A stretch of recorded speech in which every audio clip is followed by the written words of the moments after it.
রাজস্থানের ইতিহাস এক গৌরব, এক শৌর্য ও বীরত্বের ইতিহাস, যা রাজপুতদের আত্মগরিমা ও আত্মসম্মান রক্ষার জন্য তাদের মহিমান্বিত করেছে।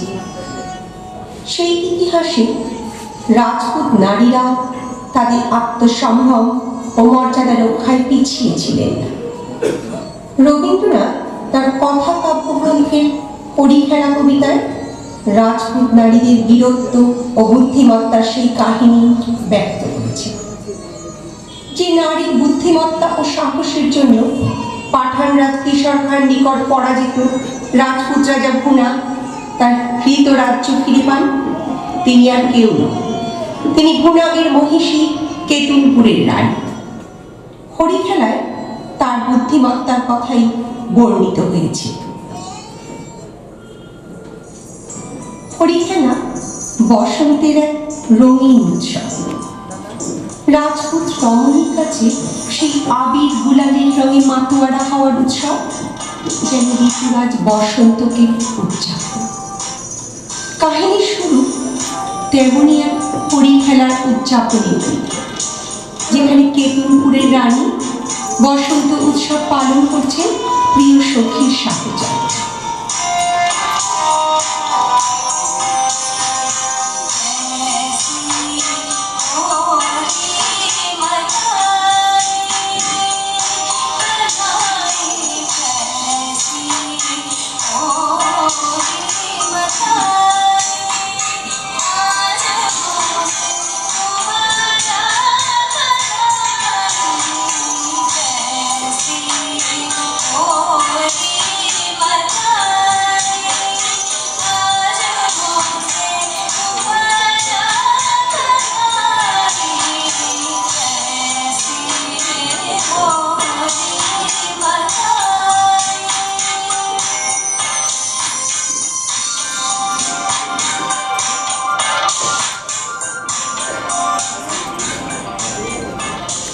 প্রকৃতির উৎসবে কমল মুকুল প্রস্ফুটিত হয়ে বসন্তের নেশার ঢেউ তোলে।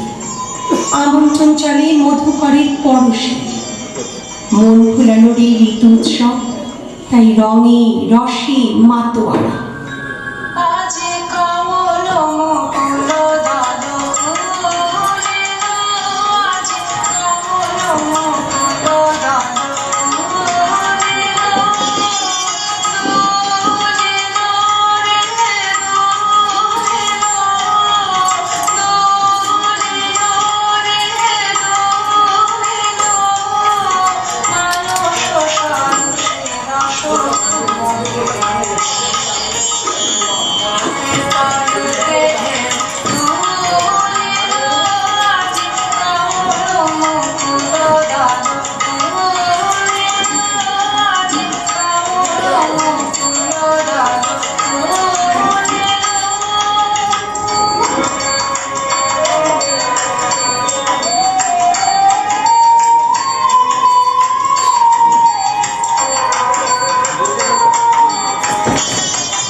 রানী যখন হরিণ রঙে মাতোয়ারা, রাজমহিষী সেই উৎসবে এলেন তার পুত্র পূর্ণাঙ্গের যুদ্ধযাত্রার সংবাদ নিয়ে।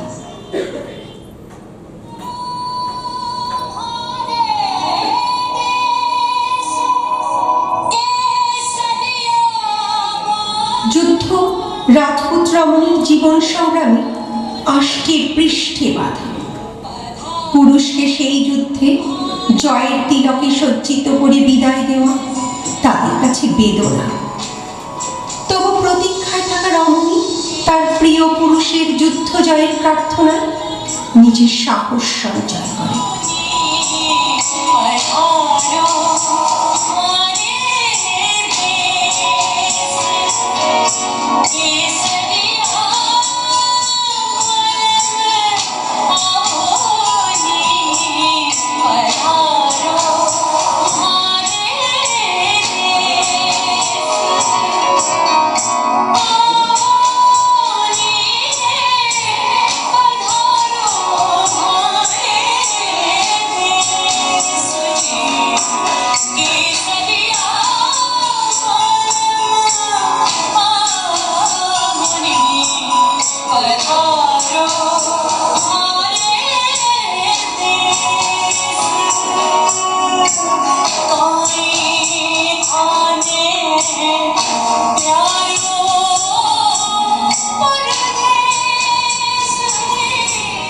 রানী মূর্ছবানা হয়েও হৃদয় দৃঢ় করে। তবু এই বসন্তে তার প্রিয় সখার বিরহ তাকে আচ্ছন্ন হয়। তিনি প্রতীক্ষার বেদনায় জর্জরিত হন। এই বসন্তে তার হৃদয়ের বসন্ত যেন মরুময় হয়ে ওঠে। ঘনিয়ে এলো সারা রাজ্যে ও রানীর অন্দরমহলে। রানী প্রথমে সে সংবাদে শোকগ্রস্ত হলেন, কিন্তু অচিরে রাজপুত রমণীর সহজাত প্রবৃত্তিতে সেই শোক বিস্তৃত হলেন। রানীর বুদ্ধিমত্তা ও সাহস সর্বজনবিদিত ছিল। ক্রোধে তিনি স্বামীর পরাজয়ের প্রতিশোধ কল্পে দৃঢ় প্রতিজ্ঞ হয়ে উঠলেন।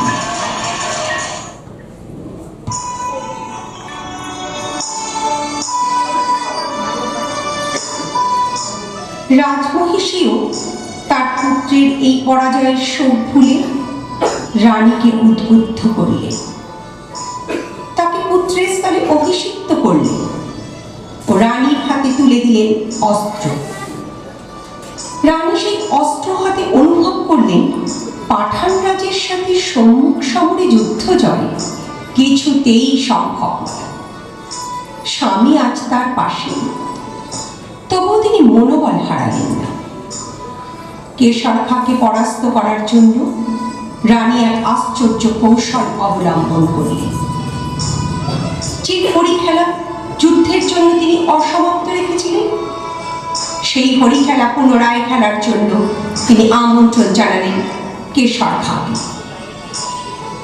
রঙের উৎসবে বসন্ত উদযাপন হয়ে উঠল রাজপুতদের অস্তিত্ব রক্ষার এক মরণজয়ী কৌশলের ইতিহাস।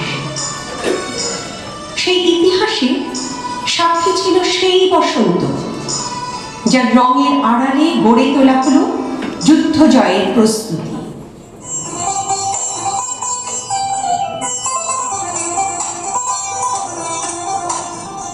যুদ্ধ জয়ের কৌশলের প্রথম অস্ত্র হিসাবপত্রে ছিল রঙিন বসন্তের যৌবনের মন্ত্রলিপি অমোঘ আকর্ষণের হাত।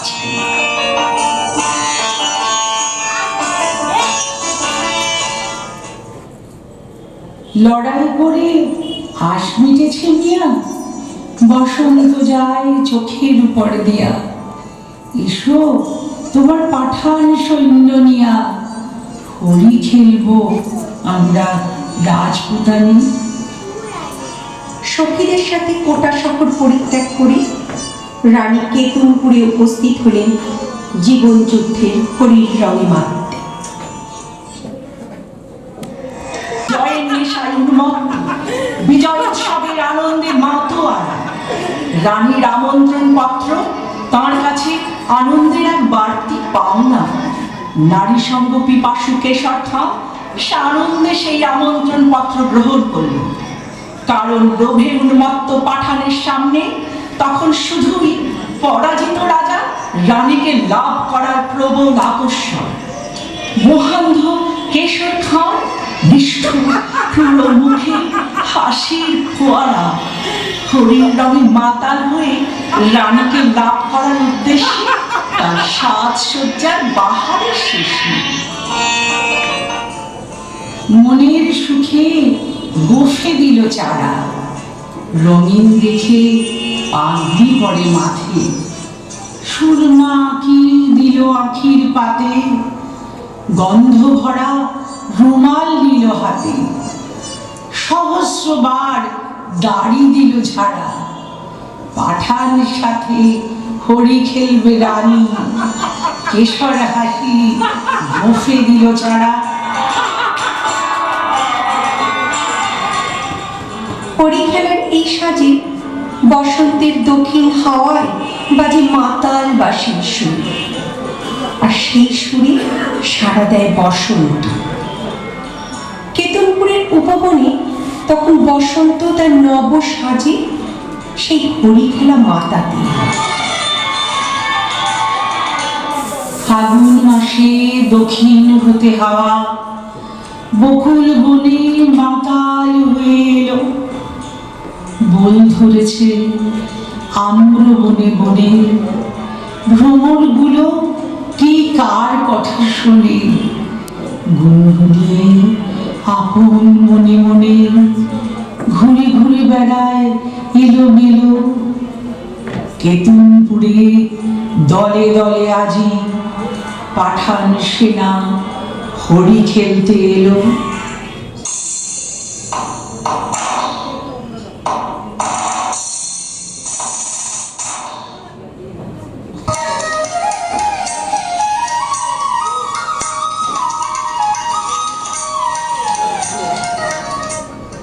কেতুনপুরের উপবনে আজ সাজো সাজো রং, রক্তরবির রাঙা আলোয় ঝিকমিক বেলায় বসন্ত আজ রঙিন।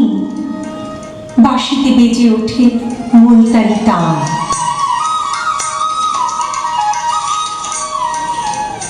কেতুনপুরের রাজার উপবনে তখন সবে ঝিকিমিকি বেলা।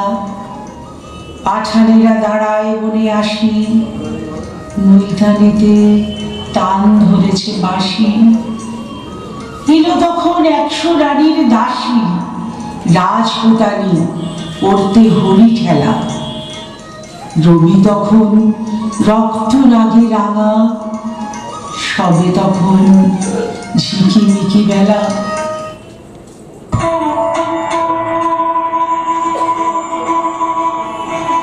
রানীর প্রিয় সখী প্রথমে কেতুনপুরের উপবনে উপস্থিত হল কেশরখার সাক্ষাতে। রানীর জয় নিশ্চিত করতে বাইরে তখন আরো অনেকের আনাগোনা। বসন্তের দক্ষিণা বাতাসে তখন মাতামাতি।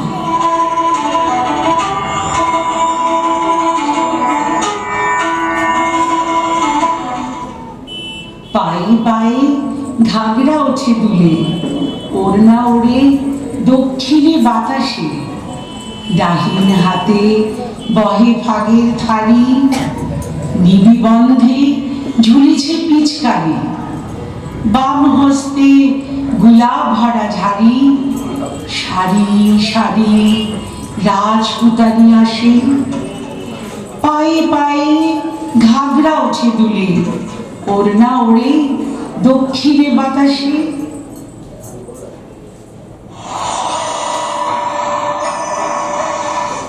রানীর প্রিয় সখীর সাক্ষাতে পাঠানরাজ তখন আনন্দে অধীর।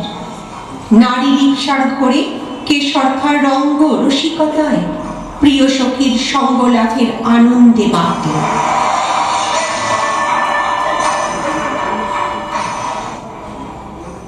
আখির ঠানে চতুর হাসি হেসে কেশর তবে কহে কাছে আসি, বেঁচে এলেন অনেক যুদ্ধ করি, আজকে বুঝি জানে প্রাণে মরি।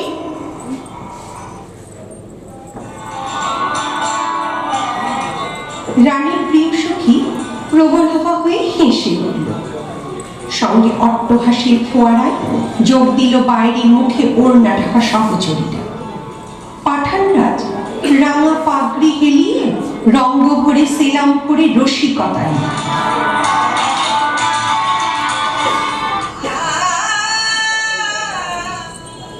কেতনপুরের উপবনের আকাশে তখন অস্ত রাগের রাঙা আভা, বসন্ত বাতাসে ফাগের রঙে চঞ্চলতা।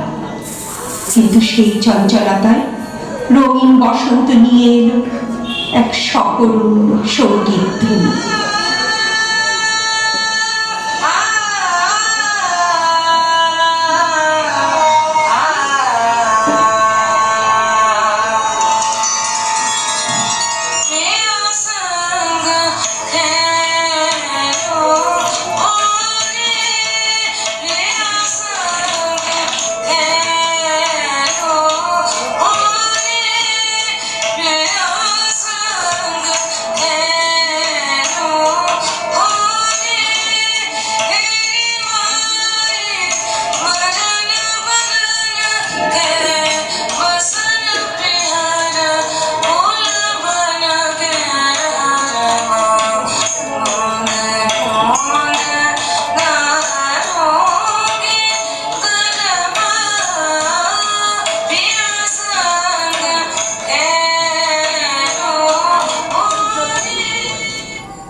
ফাগের রঙের ঢেউ বসন্তের অঙ্গে তোলে নৃত্যের বিভঙ্গ।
সুখে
ফুটেছে ফাগ রাঙা সন্ধ্যাকাশে, নববরণ ধরল বকুল ফুলে, রক্ত রেণু ঝরল তরুমূলে, ভয়ে পাখি কুজন গেল ভুলে, রাজপুতানের উচ্চ উপহাসে, কোথা হতে রাঙা উচ্ছটিকা লাগলো যেন রাঙা সন্ধ্যাকাশে।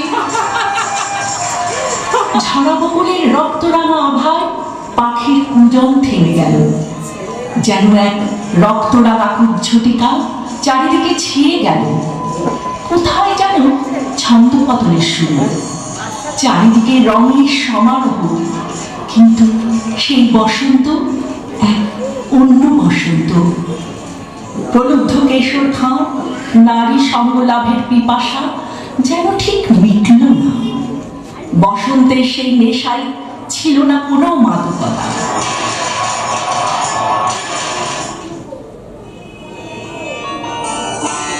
চোখে কেন লাগছে না গো নেশা, মনে মনে ভাবছে কেশর খাঁ। বক্ষ কেন উঠছে না গো দুলি, নারীর বাই বাঁকা নুপুর গুলি কেমন যেন বলছে বেসুর বুলি। তেমন করে কাঁপন বাজছে না, চোখে কেন লাগছে না গো নেশা, মনে মনে ভাবছি কেশর খাঁ। পাঠানরাজ বড়ই হতাশাগ্রস্ত। কঠোর রুক্ষ মরুভূমির রাজপুত রমণীর শরীর বিভঙ্গে নেই কোমলতা, নেই মাদকতা। পাঠান কহে, রাজপুতানির দেহে কোথাও কিছু নাই কি কোমলতা? বাহুযুগল নয় মৃণালের মতো, কণ্ঠস্বরে বজ্র লজ্জা হতো। বড় কঠিন শুষ্ক স্বাধীন যত, মঞ্জুরিহীন মরুভূমির লতা। পাঠান ভাবে দেহে কিংবা মনে রাজপুতানি নেই গো কোমলতা।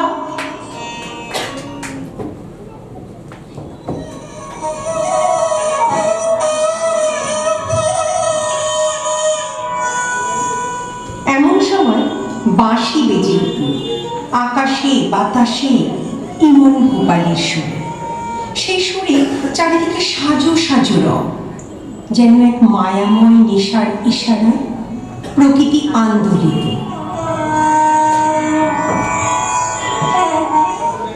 তান ধরিয়া ইমন ভূপালিতে বাঁশি বেজে উঠল দ্রুত তালে।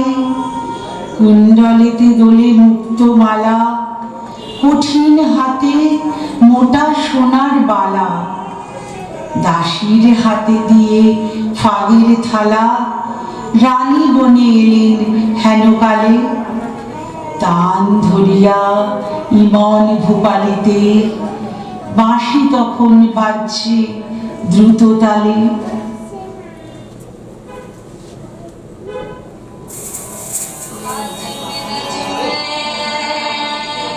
হতাশাগ্রস্ত কেশর খাঁ রানীর আগমনে আনন্দে অধীর হয়ে উঠল, রঙ্গরসিকতায় মত্ত হল।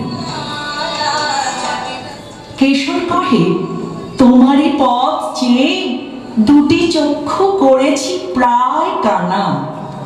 রানী কহে, আমারও সেই দশা। রানী মেতে উঠলেন হরিখেলার আনন্দে। সে আনন্দে কেশর খাঁ যোগ দিল। শুরু হলো রঙের মাতামাতি।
হলো কানা। রানীর বুদ্ধিমত্তা ও কৌশলের ফাঁদে পা দিয়ে পাঠান রাজা আহত হল। নিমেষে তার সম্বিত ফিরল ও সে উঁচিয়ে যুদ্ধে উদ্যত হল। যুদ্ধের কাড়া না কাড়া বেজে উঠল। বিনা মেঘে বজ্ররবের মতো উঠল বেজে কাড়া না কাড়া। জ্যোৎস্নাকাশে চমকে ওঠে অসি, শ্যামাই তখন দ্বারের কাছে বসি। গভীর সুরে ধরল কানারা। রাজপুত রানী তার সাহস হারালেন। প্রতিপক্ষের অপ্রস্তুতির সুযোগে প্রতিহত করতে লাগলেন পাঠান রাজের আক্রমণ। বাতাস বেয়ে ওড়না গেল উড়ে, পড়ল খসে ঘাগড়া ছিল যত। মন্ত্রে যেন কোথা হতে কেড়ে বাহির হলো নারী শয্যা ছেড়ে। 100 বীর ঝিরল পাঠারেরে, পুষ্প হতে 100 সাপের মতো। স্বপ্ন সম ওড়না গেল উড়ে, পড়ল খসে ঘাগড়া ছিল যত।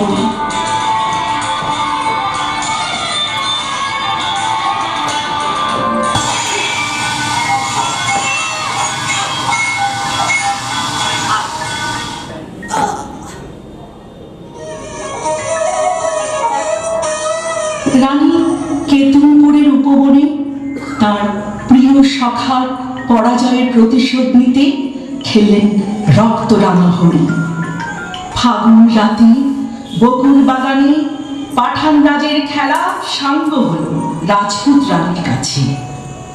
পাঠানদের পরাজয়ের সাক্ষী হয়ে রইল কেতুনপুরের উপবন আর সেই বসন্ত, যে তার অঙ্গে পরিধান করল রক্তে রাঙা ভূষণ আর ধ্বজা উড়ালো রাজপুত নারীর শৌর্য ও মর্যাদা।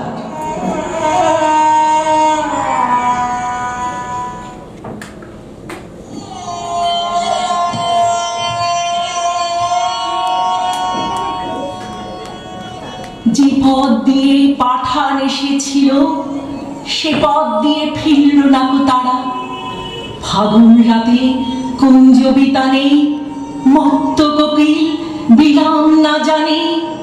কেতুনপুরে বকুল বাগানে কেশর খায়ের খেলা হলো সারা। যে পথ দিয়ে পাঠান এসেছিল সে পথ দিয়ে ফিরল না কো তারা। সে পথ দিয়ে ফিরল না কো তারা।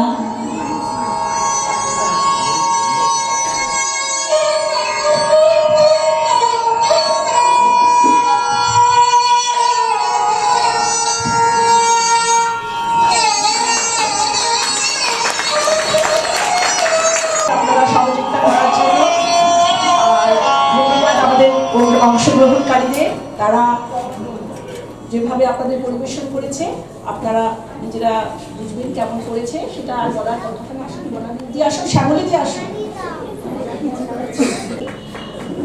চৈতালি রায় এবং আমাদের পাঠান রাজা শ্রীমতী সৌমি রায়, সবাইকে ধন্যবাদ। আমাদের যে কবিতায় ছিল শ্যামলী, শ্রীমতী শ্যামলী পণ্ডিত, আর একজন আছেন পাঠে শ্রীমতী ময়না মুখার্জি, পরে দেখবেন তাকে, এবং আমি কবিতা ও ভাষ্য পাঠে ছিলাম ডক্টর মিতা ঘোষ।